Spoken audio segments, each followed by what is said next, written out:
YouTube पे college chemistry with Fahad लिखें और इसको आप सब्सक्राइब करें और इन नोटिफिकेशन को आप टर्न ऑन कर लें for updates and like and share my videos. Assalamu alaikum viewers, myself Fahad Rid, lecturer in chemistry. Today we discuss about the vapor pressure, that is the property of liquid. Vapor pressure में vapour जो term है उसका मकसद ये है कि जो liquid में से गैस मालिक्यूल्स चेंज हो रहे होते हैं किसी भी टेम्परेचर पे, तो उन गैस मालिक्यूल्स को वेपर्स कहा जाता है. The escaping of gas molecules from the liquid one are called the vapors और इस प्रोसेस को कहा जाता है evaporation. अब pressure is the force per unit area. जब हम मीन्स के इसका मकसद ये हुआ कि जो प्रेशर वेपर्स की वजह से क्रिएट हो, उन गैस के मॉलिक्यूल्स की वजह से क्रिएट हो जो लिक्विड से बाहर आ रहे हैं, तो उस प्रेशर को कहा जाता है वेपर प्रेशर. एक्चुअली ये वेपर प्रेशर जब मेजर किया जाता है तो इक्विलिब्रियम कंडीशन पे मेजर किया जाता है और वो फिजिकल इक्विलिब्रियम होता है और वो फिजिकल इक्विलिब्रियम लिक्विड स्टेट में होता है. इसकी डेफिनेशन पहले, the pressure exerted by vapours of liquid when they are in physical equilibrium with liquid phase. तो ऐसा प्रेशर जो वेपर्स की वजह से एक्सर्ट हो रहा हो, हासिल हो रहा हो और वो इक्विलिब्रियम कंडीशन में हो.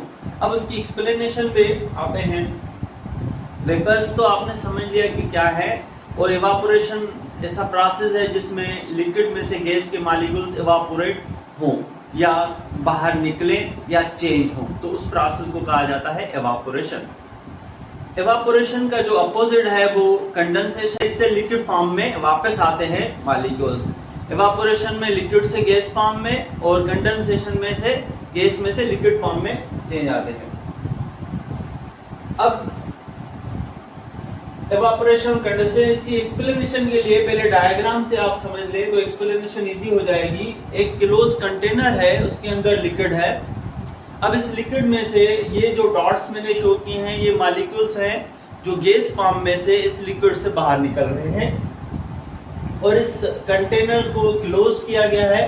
जब ये गैस मॉलिक्यूल्स जाके स्ट्राइक होंगे इस कंटेनर के टॉप से जो क्लोज्ड पार्ट है, तो ये गैस मॉलिक्यूल्स कन्वर्ट हो जाएंगे लिक्विड फॉर्म में. तो जब ये लिक्विड हो जाएंगे तो फिर ये वापस इधर डाउनवर्ड उसी लिक्विड के अंदर गिरेंगे. तो एक्चुअली जो लिक्विड से गैस मॉलिक्यूल्स जा रहे हैं तो ये वाला प्रोसेस हो गया एवापोरेशन. और जब ये गैस मॉलिक्यूल्स कंटेनर के सरफेस से स्ट्राइक हो रहे हैं तो वहां पे लिक्विड फॉर्म में चेंज हो रहे हैं, तो वो हो जाएगा कंडेंसेशन. और उसके बाद वो लिक्विड के जो कतरे बनेंगे वो डाउनवर्ड जो है इस लिक्विड के अंदर गिरेंगे.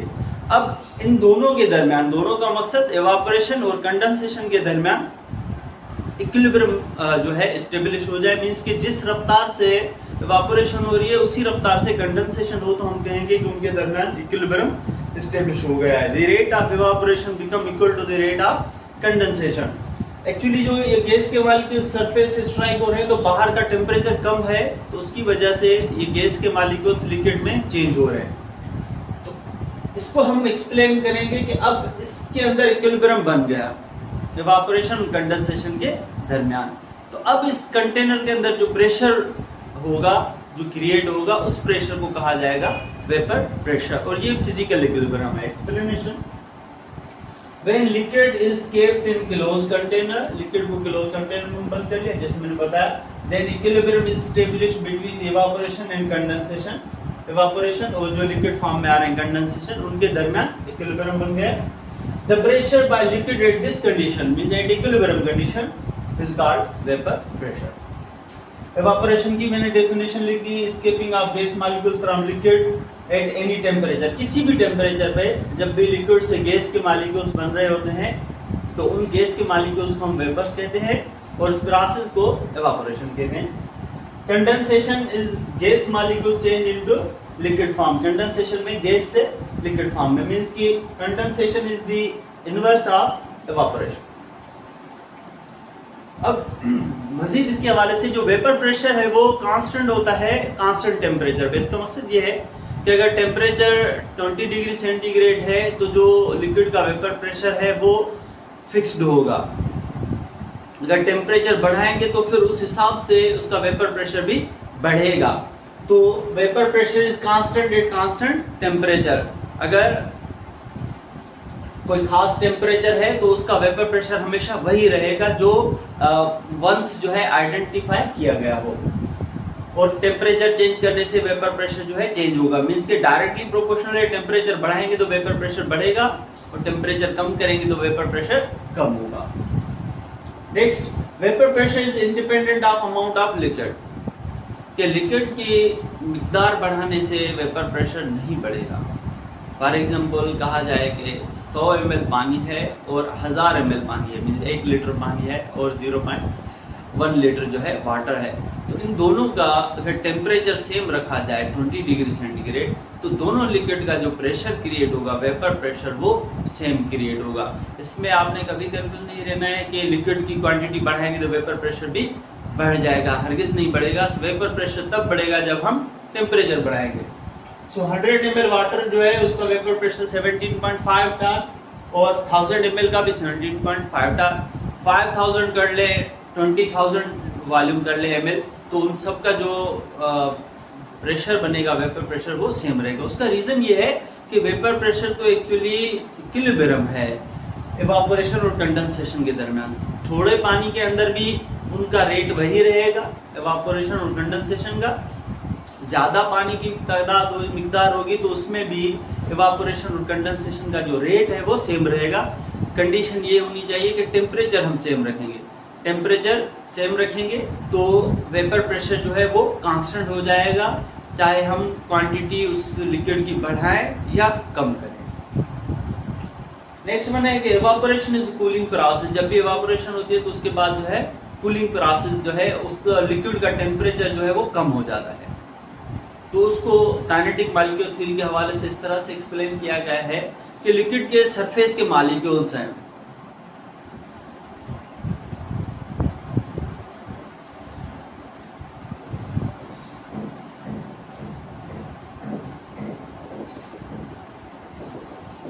लिक्विड है जिसका ये सरफेस का लेयर मैंने बनाया है, इसके मॉलिक्यूल्स हैं।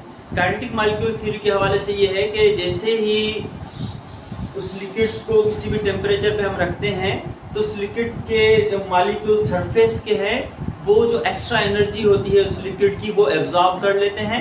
अब ये जो सरफेस के ऊपर मॉलिक्यूल्स हैं इनके ऊपर मजीद जो है मॉलिक्यूल्स नहीं है, तो जैसे ही ये इन मॉलिक्यूल्स की एनर्जी जो है वो एब्जॉर्ब करते हैं तो सरफेस के मॉलिक्यूल्स क्या करते हैं, हाई एनर्जेटिक बन जाते हैं। और हाई एनर्जेटिक बनने के बाद जो है ये सरफेस के मॉलिक्यूल्स जो है यहाँ से कुछ मिकदार में यहाँ से वेपर्स के फॉर्म में, गैस के फॉर्म में से निकलना शुरू हो जाते हैं।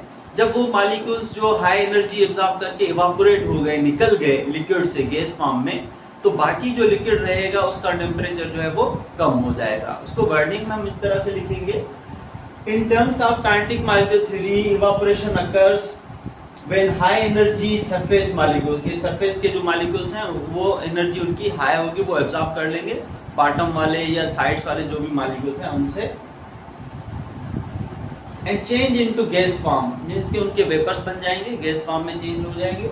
सो द टेम्परेचर, जिसको हम एवरेज काइनेटिक एनर्जी कहते हैं, इज लोअर्ड। जब टेम्परेचर उस लिक्विड का लेस हो जाएगा तो हम कहेंगे कि ये कूल हो गया है, और इस प्रोसेस को हम कहते हैं कि evaporation is a cooling process. Evaporation में जो एक्स्ट्रा एनर्जी वाले मॉलिक्यूल्स होंगे वो उस लिक्विड की सरफेस से एस्केप आउट हो जाएंगे, बाकी जो लिक्विड होगा उसका टेम्परेचर थोड़ा कम हो जाएगा। तो हम कहेंगे कि इस इवापोरेशन में इसके वेपर्स फॉर्म जो बने हैं इसमें से वो प्रोसेस जो है वो कूलिंग प्रोसेस है।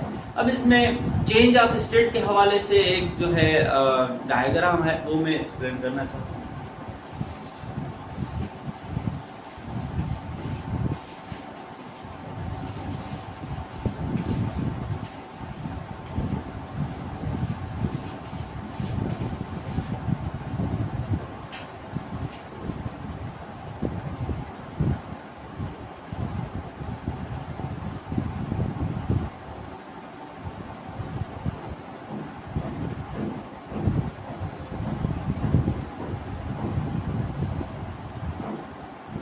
Three states, gas, liquid and solid state है।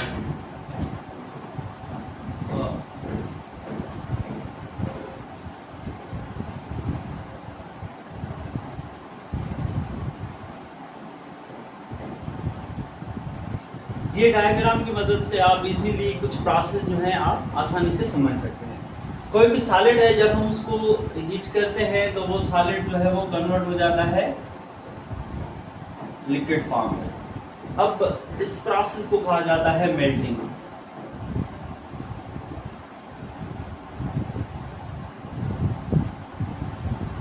When solid converts into liquid form, then process called melting. अब लिक्विड को मजीद हम जब गर्म करेंगे तो वो कन्वर्ट हो जाएगा गैस फॉर्म में, तो उसको हम कहेंगे इवापोरेशन।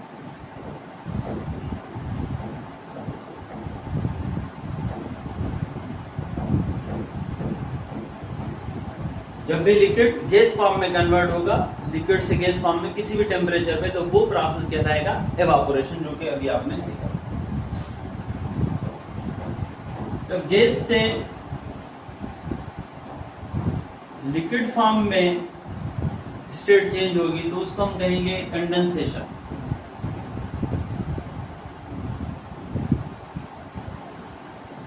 जो कि यहाँ पे मैंने इक्विलिब्रियम में भी एक्सप्लेन किया है कि इवापोरेशन का अपोजिट जो है वो कंडेंसेशन है, जिसमें गैस से लिक्विड फॉर्म में मॉलिक्यूल्स जो है चेंज हो रहे हैं स्टेट। अब लिक्विड से जब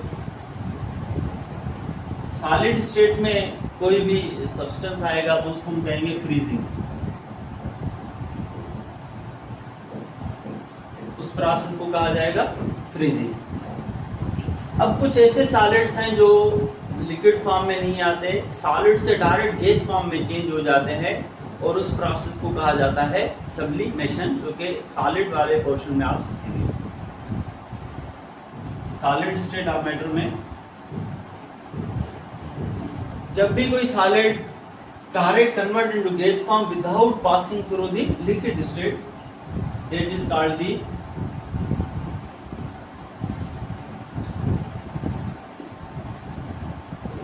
सब्लिमेशन।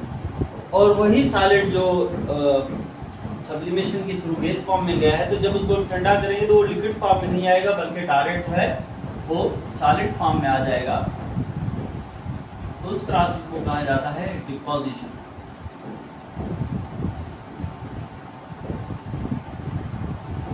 तो जब भी कोई सॉलिड लिक्विड फॉर्म में चेंज हो तो प्रोसेस कहेंगे मेल्टिंग। लिक्विड से गैस फॉर्म में चेंज हो तो इवापोरेशन।